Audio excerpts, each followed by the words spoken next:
You've probably noticed that when some people talk, everyone listens. It almost always comes down to the fact that they are a good speaker. But whenever a bad speaker talks, no one listens.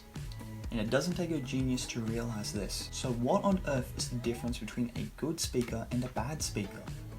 Not just in terms of public speaking, but in everyday life. I've concluded that it is just attention. It's just attention, full stop. But what is attention and how can we use it? Well, firstly, we have to know what it means. I've defined it as focus that is given or received, which I think is probably the best real way you can define this word. A good speaker knows and uses these three methods to ensure attention is not just maintained, but sustained throughout the entire period they are speaking. So this applies to public speaking, everyday conversations, talking to your parents, all these things. These three tips are amazing. You have my word, as not just some random bloke on the internet, but as a genuine man, that these tips, when practiced, when maintained, will make you 1,000 times better at speaking.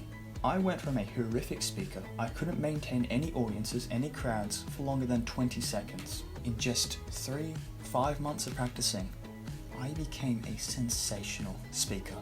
So, what is the first major tip we need to discuss? Pauses.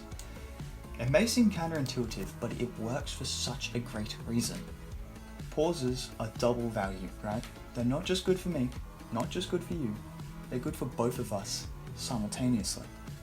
So, whenever the speaker pauses, especially after a big statistic, a statement, or a really valuable piece, the audience has time to digest, and it gives the speaker time to really think about the next statement. In everyday conversation, it's kind of like these two different responses in our brain. Whenever somebody says something, we have two different responses. Whenever they say one question, we have an instant thought in our mind that is the answer. I call this one the automatic response. This one is something just leave behind. It is not going to help you become a better speaker. But if you utilize your pauses and somebody asks you a question, no matter how simple, no matter how straightforward, really think about it and give a manual reply. This manual reply is one of the biggest return on investments you can do whenever speaking. It gives you time to come for a really valuable response, and the other person acknowledges and sees this valuable response. And they think, okay, well, he's giving me such value, I kind of want to listen a little bit more. And that is one of the key separating factors between a good and bad speaker. Good speakers know silence is valuable. Bad speakers are afraid of silence.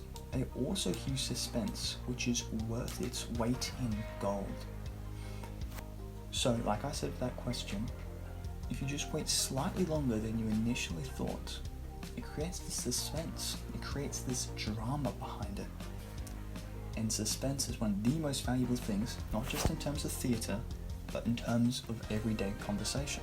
One of the best defining factors of a good speaker. All of it stems from just pausing. It's actually insane how much that one thing does, and it's not even that complex. There's a 1-beat pause, a 2-beat pause, and a 3-beat pause.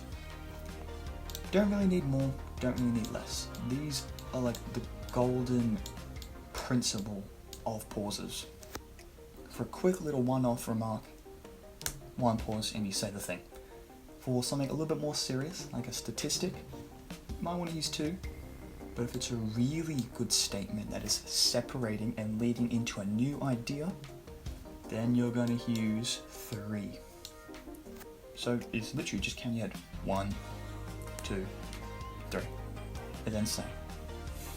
Genuinely, that's the best way to do it. And suspense is built based on how many. Of course, if you pause for too long where it's not needed, there does come the downfall of it being really stupid and someone might cut you off. But if you use it when necessary, and you'll learn really quickly when to use pauses, when to really rush, when to really slow down. It just comes with experience. That's one of the best teachers in this world. Number 2, we have body language. Now, gestures is what I'm focusing on because I'm a firm believer in gestures over most of your body language. A key tool for expression. That literally just means you can use them to express. And there's this concept of the power sphere, which is where you should express, which is just between your belly button and your eyes. This little region is the power sphere. So, just pronounce the eyes. This is where you want most gestures. I'd say that 99%. Now, sometimes it does work only if it's used to the content, only if it's providing value to what you're saying, then go above, then go below. But it's really playing with fire if you're outside this zone. It's like the golden zone. So that's one of the major points of gestures. But it's vital to maintain attention, but it's also detrimental if overused. There's a really fine line you gotta strike with gestures. Because, as I've said, they're a key tool for expression, but they are not your words. They are not a substitute for your words either, right? Gestures are designed to help express. So using too many gestures might lead to a distraction. See, I'm not really like chucking my hands around every word I say. I'm not really trying to throw my hands. I'm really controlling my hands here. I'm trying my best not to throw them as much. That's going to help me provide more value in what I'm saying, because then I have time to pause and I'm not really panicking myself. But also, it's not bordering on detrimental because I'm not using it 24/7. So that's really the basic simplification of it. That's how we have to use gestures. In that little power sphere, don't really chuck around. Sometimes it makes sense to go above or go below, but you'll almost always know, with practice, when to use gestures. Number 3, this is my biggest tip to be the best speaker you possibly can.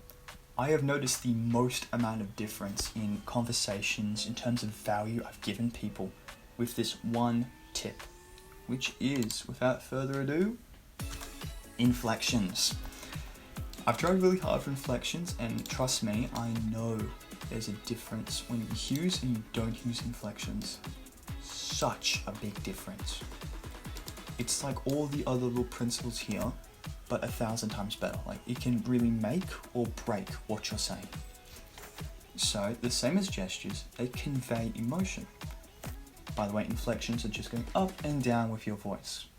So really gloomy, dark tones might have more of a monotone, a lower pitch. Something happy and jolly would go up and it'll be really bright and wholesome. So it conveys that emotion because, I'm not really talking about something really dark and abysmal while I'm smiling. No. So inflections are used to convey your emotion, and side effect, it'll almost always change your facial expression, which people then interpret, which also makes it a bit of body language too. But it's also for greater expression, as I've said, and interest. Monotones are useless, they do not help anyone. So we need to avoid the monotone. It's like these two little drawings. Let me do this real quick. That's a monotone. You can see it might go up, but 90% of the time it is just a flat line. There is no expression, no inflection. While a good speaker will usually go up and they'll go down, and then they'll go up again, and they go down, then they might stabilize for a tiny bit, and they'll go back up, and go back down. It is amazing. It's so much more interesting to listen and to talk to somebody who uses their voice in such a fun, interesting way. And if you combine that with pauses, you're stopping. You're building suspense. And your voice is kind of going down a little bit as you get into this really gruesome, dark tone.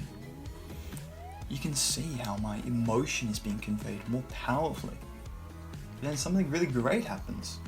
And then I pause for a little bit less, and then I start to smile. All this stuff comes into hand. Inflections, they are the backbone of 90% of public speaking stuff, in my opinion. If you can nail inflections, you can nail about everything else here. Pauses is second, but inflections, you need to focus the most. So, like I've said, it couples well with everything. Even the stuff I haven't got here, like confidence, your projection of voice, your diction. Inflections work so well. They work with everything. It is a universally amazing tool. And I've got key separating factor. So, in almost any competition, anything that involves people being judged for their speaking, especially a good speaker, which I'm just going to as G, a bad speaker as B. Good speakers always use inflections. Always. Bad speakers almost always use no inflections. Dead zone. No value given, no importance in that talk. So that's how it really works. It's a key separating factor between a good speaker and a bad speaker. So these are the 3 tips. That's all I've got to say. I hope this little mini course helped you. And I'll see you in the next one, brother. Good luck.